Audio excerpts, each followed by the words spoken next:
Hi, so what I have here is my Gourmia 8 quart, and I am going to go over most of the features of the Gourmia 8 quart here. But what I want to do mention initially is the size difference between the 8 quart and the 5 quart here. So just really quickly, I do have a separate video on that, but just to mention it really quickly here, you could see the 8 quart and the 5 quart. There's really not too big a difference. The size and counter space that it takes up is exactly the same, which is roughly about 12.5 inches square. For both of these. The depth and the width is exactly the same. The difference is the 1 inch extra in height. So the reason I like the 8 quart here is more for cleaning purposes, because if you actually look at the trays themselves, they are actually the same size. So these trays are exactly the same size. There's no difference. And the way air fryers work is it's more about the surface area more than actually stacking the food itself. So one thing about the 8 quart is you might be able to, put in half a chicken or even somewhat of a whole chicken if you take out this tray at the bottom here. So that might be a slight advantage. The other thing that might not be as obvious is because it is a little bit taller, this Gourmia 8 quart, when you are doing the cleaning, the splattering might not splatter all the way up to the top, so the cleaning might be easier than the 5 quart here. That's what I wanted to mention about the size. Now let me go ahead and show you some of the features of the Gourmia. So keep in mind that when you get these, you have to burn it in a couple of times. They will have that rubbery, plasticky smell if you do not burn it in. Now I just put this in which case it actually activates. So normally this is a complete touch screen here. So normally it's like this, and I'm going to push it to turn it on. And when I turn it on, there's a lot of presets. This particular model is completely touch screen. So if I touch these, it has all of the presets, whereas some other ones you have one button where you have to cycle through. So you have to push it 3, 4, 5 times to cycle through the different choices that you have, whereas here it has each particular preset. So here's the air fry where you can put in your manual temperature. So if I was to increase the time or decrease the temperature, increase the temperature, I could do that in the air fry. I could choose fries here. I could choose wings, in which case it is also already a preset. You can see that's bacon, seafood, vegetables, bake, roast, broil, dehydrate, reheat, and keep warm.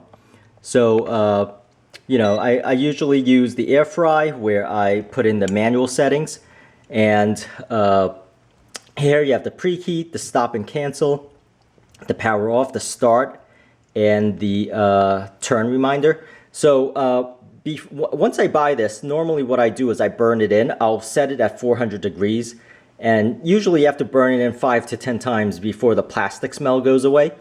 So what I'll do is I'll hit start, and you could see there is also control for a preset.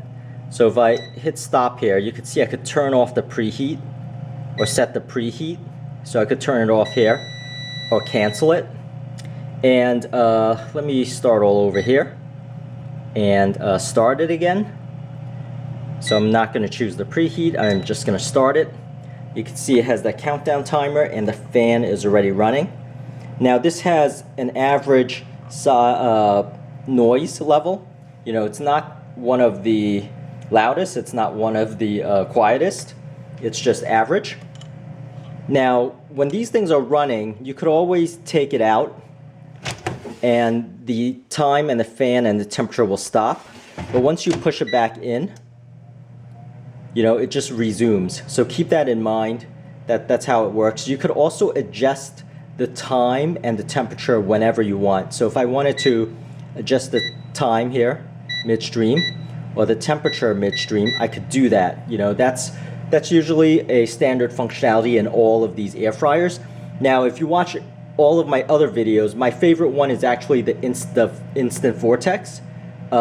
but the second one is Gourmia, and then the third one is these Insignias.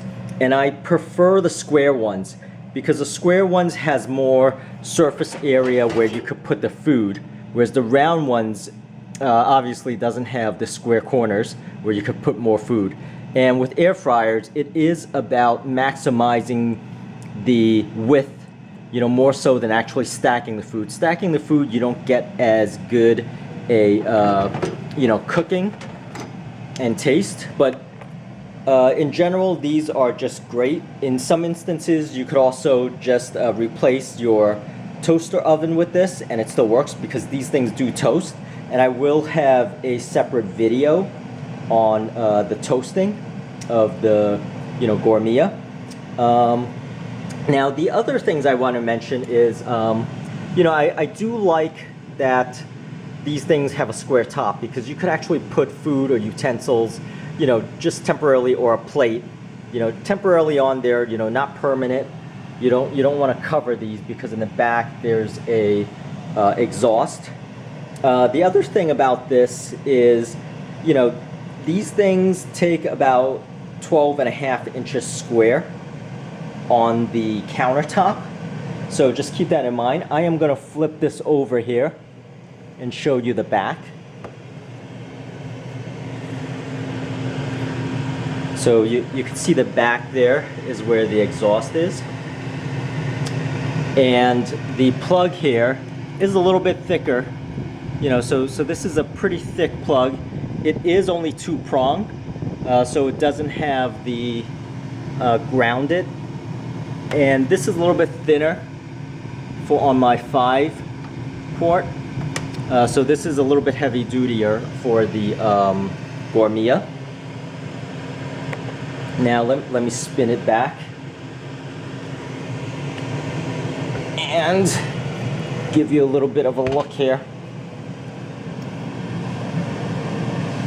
So I'm going to pull it out and just show you the fan here also.